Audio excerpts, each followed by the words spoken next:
Oh guys, this Ford 2012 Ecoline 250. It's a 5.4 liter V8 engine. Consumer state, karoon siya ng multiple misfire. Yung in-scan natin siya, ang lumabas na code is PO300. So upon checking, na-check kong coil. And pagtanggal ko ng coil, may mga coolant siya. So, nagkakaroon siya ng coolant leak galing sa gasket sa intake gasket. So ngayon papalitan natin siya ngayon ng intake gasket. So ngayon nagda-drain tayo ngayon, drain kong coolant niya.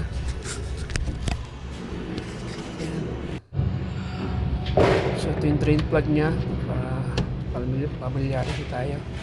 Drain plug, okay.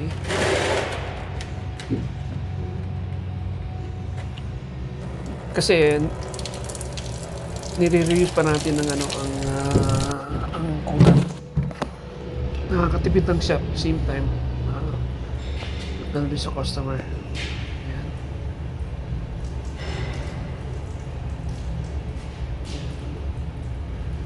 Kasi bawal pa ako.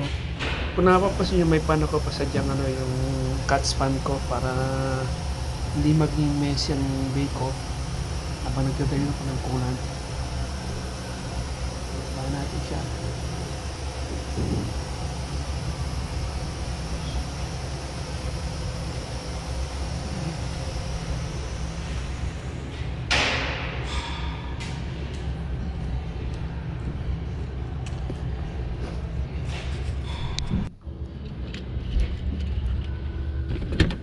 Yan, ito yung tinatawag na dog house. Yan, natanggal ko na siya, dog house na yan. Yan ang makin niya sa loob. Okay. Napakita ko sa inyo kung kulang ang leak ng leaks niya para leak. Yan, makikita niyo guys. Yan ang cylinder 4 sa bandang kanan.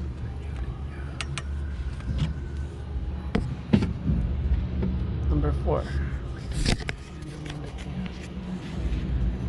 Tagal natin ito, intake gasket. Tinuturo ko yung leak nyo. Yan ang basa, di ba? Yan ang papalitan natin gasket. Yan. Kasi yung kulat niyan napunta sa loob ng mababa sa coil. Nabababad yung na spark plug, kaya nagkakaroon siya ng misfire. Kaya rough ang andar niya. So tatanggal natin mo yung battery yan. Disconnected ko. I prepare guys, tinatanggal ko both terminal na. Usually tinatanggal ko negative lang, pero I prepare maganda tanggalin mo ng buo. Kasi minsan pag tinanggal mong negative, minsan may nangyayari, biglang nadidikit mo, nagkakaroon pa ng So maganda, pag nagtanggal ka ng battery, maganda both terminal na para double safety pa. Okay.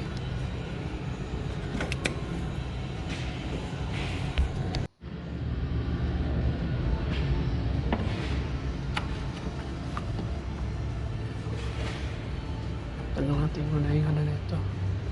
Yung plastic cover niya rito. Ginagamitan ko siya ng tools guys, yung plier tools yan, pangtanggal ng mga tab. Makita nyo guys, para ma-reuse pa natin siya. Yan. Kasi pag sinisikot mo ng screwdriver, masisira eh. Yan o. Yan, natin. Para ma-reuse pa natin yung mga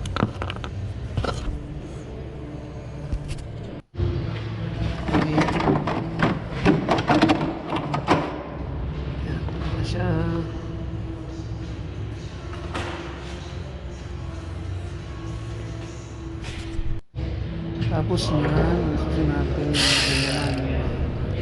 Ito yun na.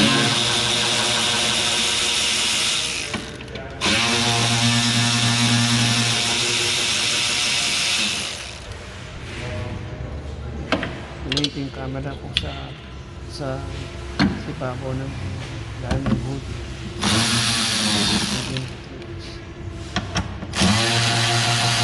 Ang using magnet ring para yung mga tornilyo ko para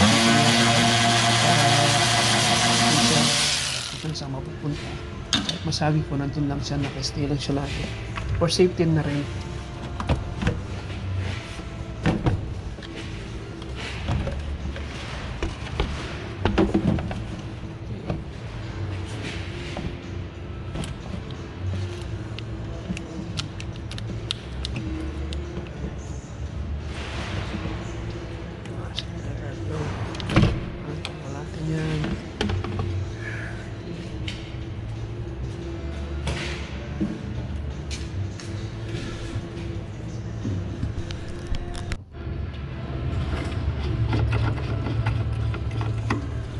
Continue pa rin ang pag-drain ko ng coolant.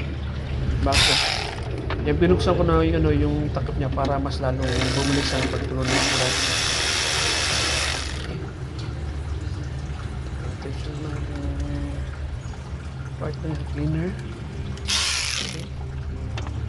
Sa pagkantapan tayo.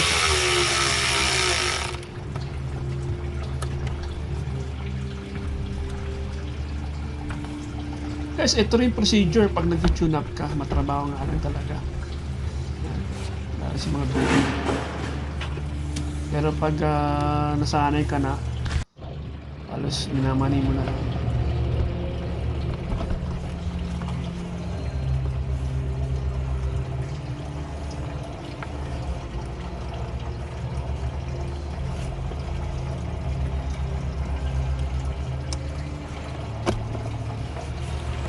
Isang breather niya, tinatanggal ko pa. Minsan kasi masikip, mahal siya, matagal tanggalin, pero tsaga-tsaga lang yan, ladahan. Okay. So right now, next natin ang tanggalin. Okay. Pinakita ko paano breather niya. So, fan belt tayo ngayon. Belt.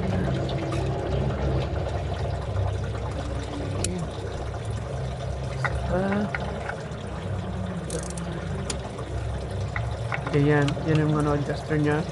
I'm using a gear wrench. Serpentine belt removal. Mas manipis siya. Nabili ko lang siya sa Amazon. Sa 200 plus rin yan sa Amazon. May extension siya. Ibang size. Okay, nang matanggal na siya, okay, pakita ko sa bandang taas.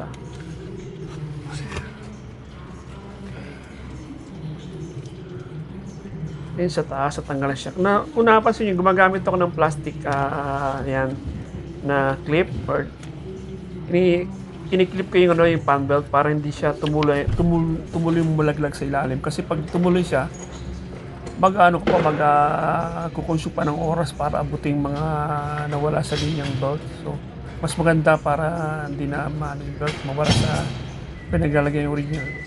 Itip mo siya ng clip. Ginagamit ko rin yan pa nagpapaltok ng timing belt. Hindi naman susugatan ng belt kasi plastic lang siya. Yung pag-clip niya, lang, tama lang. Okay. Tanggal natin yung alternator. Okay.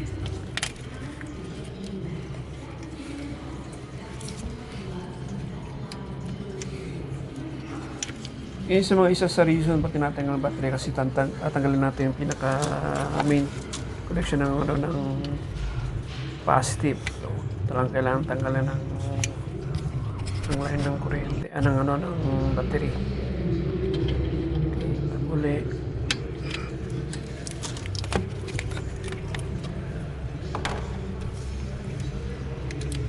Dati guys, nag-gloves ako pero nasanayan ng daling kumilos ng walang gloves. Nag-gloves lang ako talagang pagbabad ang gagawin ko sa langis. Yan, mag-change solo, ng transmission. Pero pag ganito, I prefer na wala ng gloves. Mas madaling kumilos para makita ang tornilyo.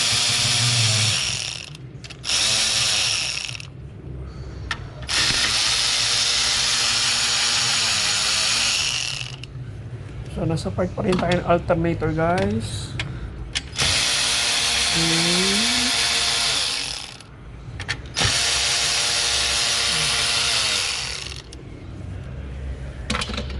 Size 10 siya.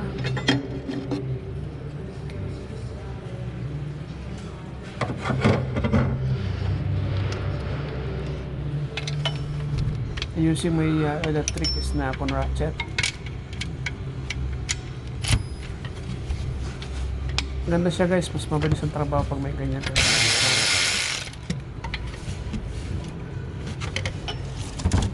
Kaya magandang klase, guys, pa nag-imbas ka sa tools mo kasi para rin sa iyo. Okay, there's 2 bolt underneath. Luluwagan lang natin siya, guys, kahit hindi mo siya tanggalin tuluyan. Luluwagan lang natin siya.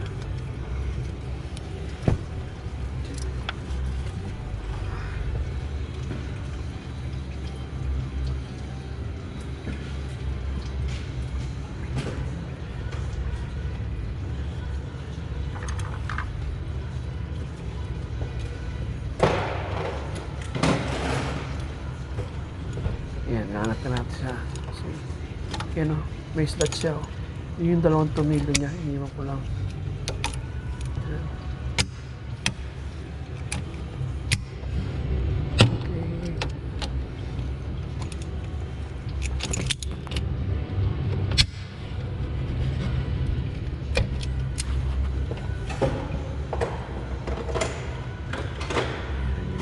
Maybe the pause.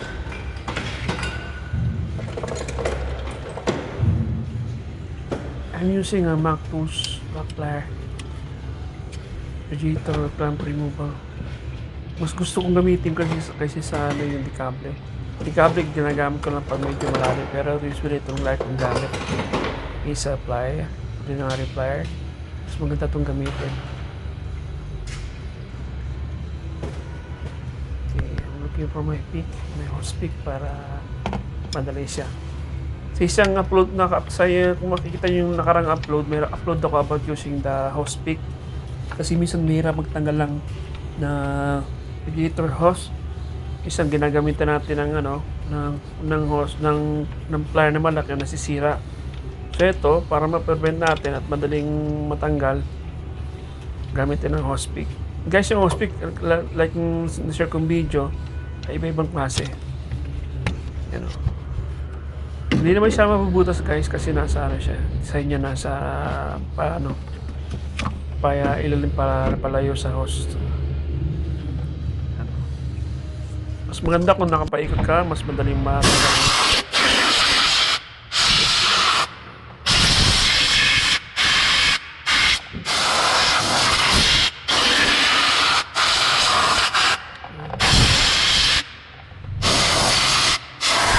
So, dahil nadalhin na natin siya, halos wala na siyang coolant. Kasi pag hindi mo siya dinarin ng coolant, pupondo rito ang coolant sa loob ng ng block. So, maglilinis ka pa, tutulungan pa yung mga ibang pulley na dapat di naman basa. So, magiging ingay ng belt. So, guys, pag magkatanggal ako ng intake, mas may binubang ko muna ng hangin para mawala yung debris or bato kasi magtatanggal tayo ng coil.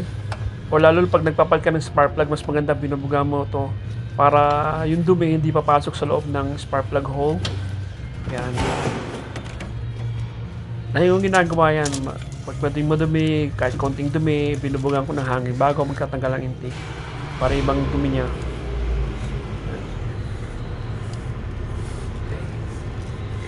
Tatanggal tayo sa mga connector ng coil.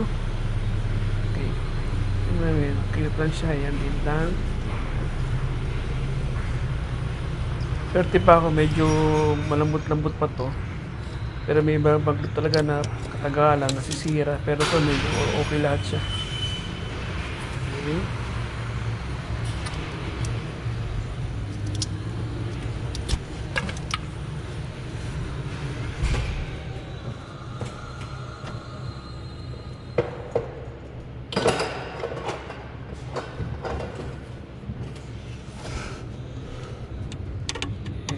uli. Yung mga side na yung connector ng coil tsaka ng injector. Yung puti connector na ano yan, connector sa injector. Fuel injector. Okay.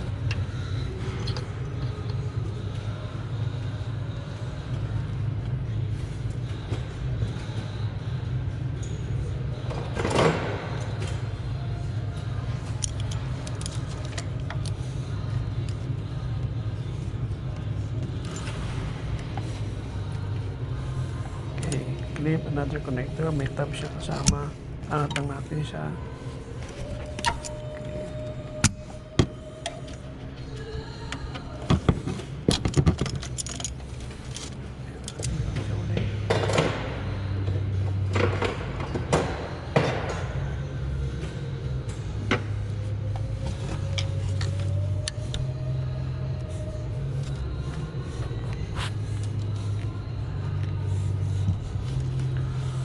Under bypass source galing sa papunta naman to sa ano sa heater core. Natin ibig siya.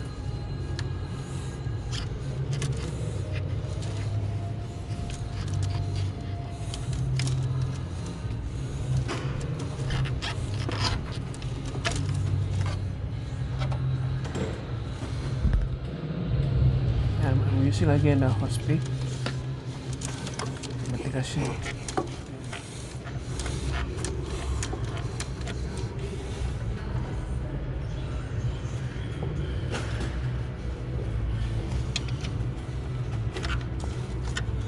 Kasi pag inikot ko siya ng plies, masisira ang hose niya eh. Tendency masisira eh.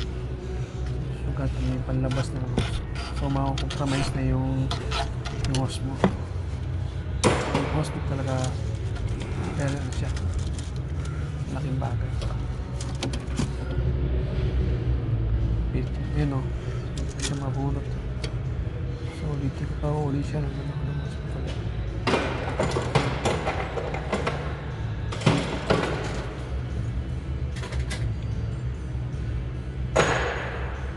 Guys,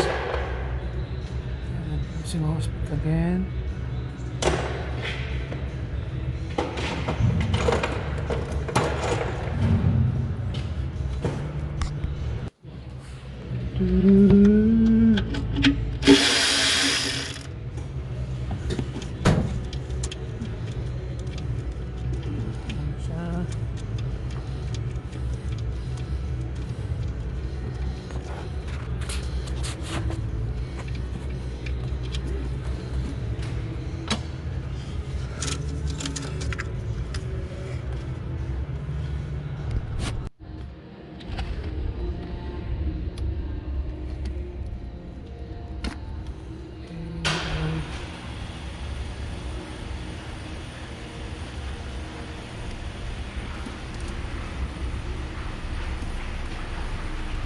Kaya tanggal ko yung mga ano, yung connection ng ano,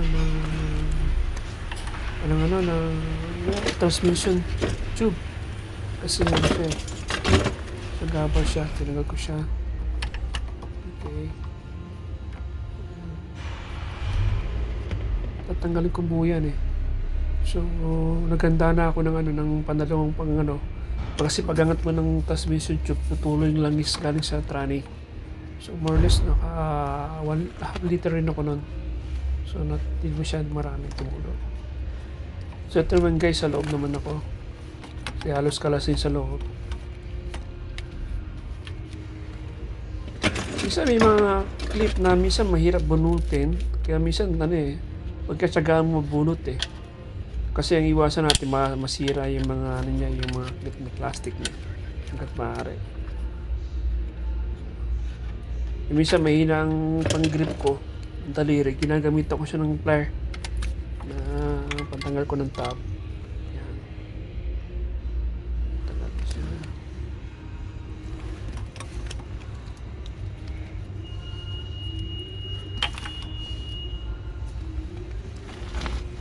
Sa mga connector guys, huwag ka mag-alala, hindi ka naman maliligaw kasi hindi naman siya magkakabaliktad eh.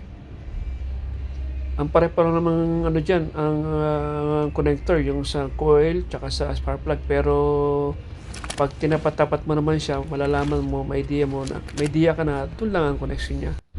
So hindi ka maliligaw.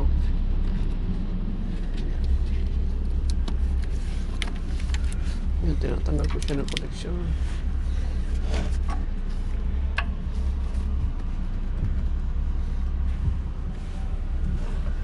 Tatanggalin ko isang tornilyo ng tranny para sa bracket na yan, para magkipoy yung ano ko, yung fuel line. Tatanggalin rin natin kasi yung fuel line eh.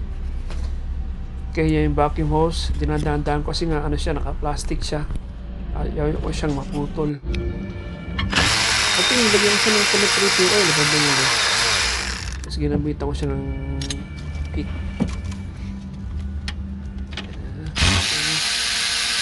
Itatanggal uli ako ng ano, ng mga connector ng injector. Hindi ko mo tinatanggal yung ano, yung fuel line, hindi ko mo tinatanggal.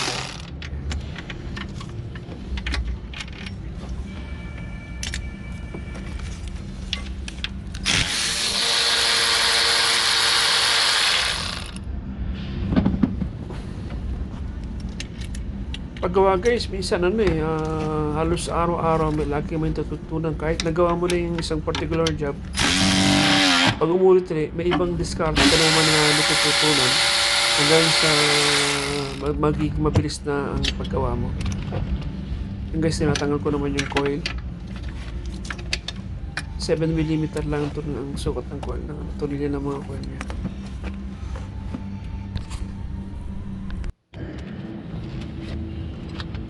Nakita nyo guys, ang galing ng ratchet, diba? Electric ratchet.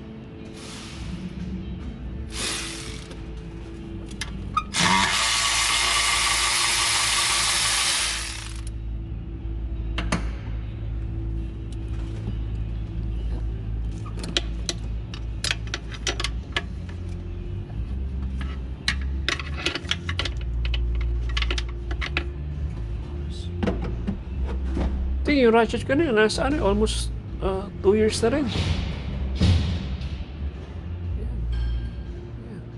So far, okay naman. Pag intake guys, ginagamit ko itong small ratchet ko. Lalo sa pag-higpit. Kasi ang pinaka-maximum torque lang niya. Torque, yun lang, nasa ano lang yan, nasa 20 foot-pounds eh. 20 to 20 foot-pounds eh. Yung ano, 1/4 na ratchet na yan. Pero pag yung 3/8, pumuputol siya ng tornilyo eh. Kaya hindi ko siya ginagamit sa mga intake o pang ibabaw ng mga tornilyo ng sasakyan. Naranasan ko puputol ako ng tornilyo. So, nung wala pa akong 1/4. Kaya ito ngayon, pag ganito mga bandang makina na panloob, panlabas, lalo sa maliit na tornilyo, itong ginagamit ko na rano. Higpit pa, sabay bandang ulit, tutor ko na rin. Isa sa ingatan natin yung paggamit ng ratchet, yung tama talaga. Kasi katulad yan, 7mm yung tornilyo niya. Pag ginamit mo ng 3/8 na ratchet electric, putol siya eh. Ito kahit isagad mo siya, wala, higpit na siya. Kahit di mo na siya turn, okay na siya. Diretso siya. Ito swivel. Ito yung diretso eh, pero basta pwede mo siyang ano, yung isa naman diretso lang. Kasi diretso lang siya. Walas diretso. Tapos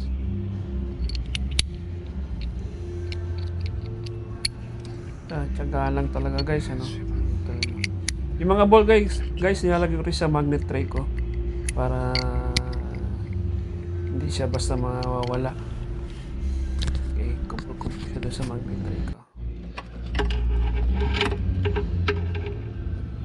Alas malapit na tayo guys. Yan.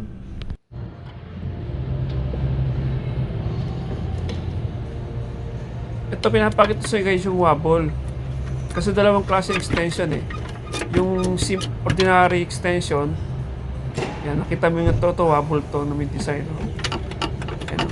Pag wobble, nababalik mo yung pag ordinary extension, hindi mo siya mababalik, ayan, diretso lang. Kasi may mga time kailangan mo medyo tagilid siya eh. Yan. Even though may swivel socket, pero hindi mo masyado kailangan kasi mataba yung ulo nun. Itong ganda socket. Yan o. Kakaiba ng ng wobble extension socket. Extension. Yan o, kita mo, nakatagilid siya o. Yan o. Laking bagay niyan guys.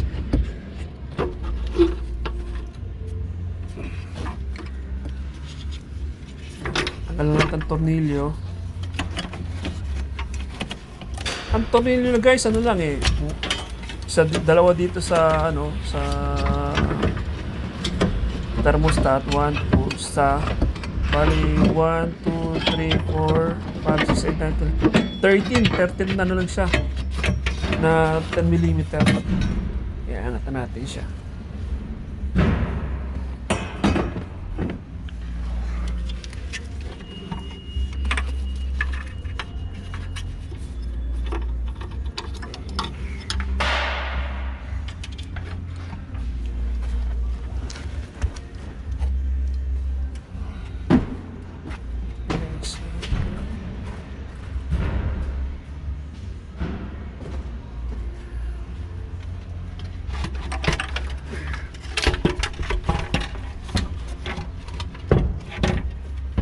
Binali ko na ng konti yung EGR para mag-giveaway.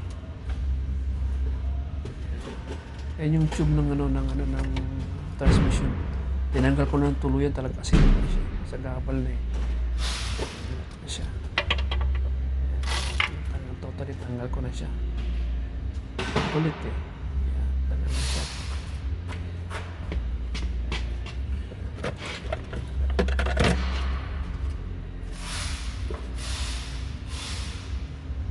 Siya, di ba?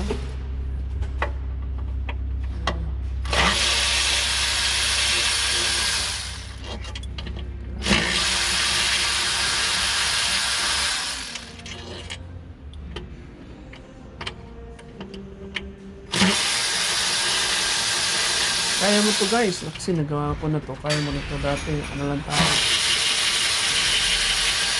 Tinunay ko siyang idaan sa harap. Kasi akala ko mas okay, pala hindi eh. So bandang ulit, tinanggal ko pa nga itong itong throttle body. So in the end, dito rin ako sa loob dumaan. Kasi nga may shroud na tumatama. Hindi siya mopra.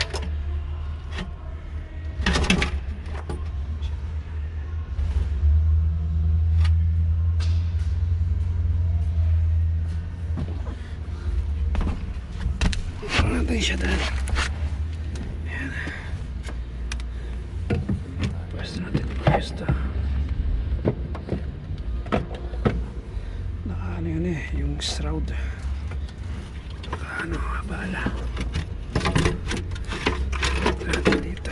Kaya yung ating tinatanggal yung throttle bar, yung throttle throttle niya tinatanggal. Pero sabi ko mukhang hindi ubra dito ah. So, bumalik ako sa loob eh. Yan o, tinatry ko siyang daan sa harapan. Kasi nagawa ko eh. Sa harap ako dumaan eh. Yan o. Patay. Hindi magkasya to. So yung bandang uli, ito na ako sa loob ulit dumaan. Ayaw ito na eh.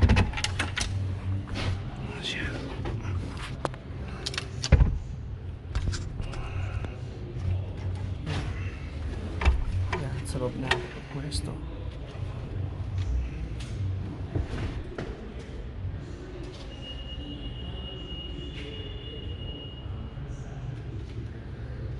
Sa loob ko na kinuha. Tanggal na siya. Siya nang bilis pa ng konting safety naman siya. Isang basa siya. Hindi naman pala eh. Tandaan sa natin guys sa pagila. Sa pag may restriction, tingnan natin kung ano yun. Yeah. Hanggang sa matagal na siyang tuwa. Ang sana daan sa taas pero makapit yung shroud sa harap. Ilipat ko lang yung camera para makita yung pagkuha ko. Thank you. Silip natin. Yan guys. Wala, tanggal na siya ang intake. Yan, yan. Tanan. Yan na siya.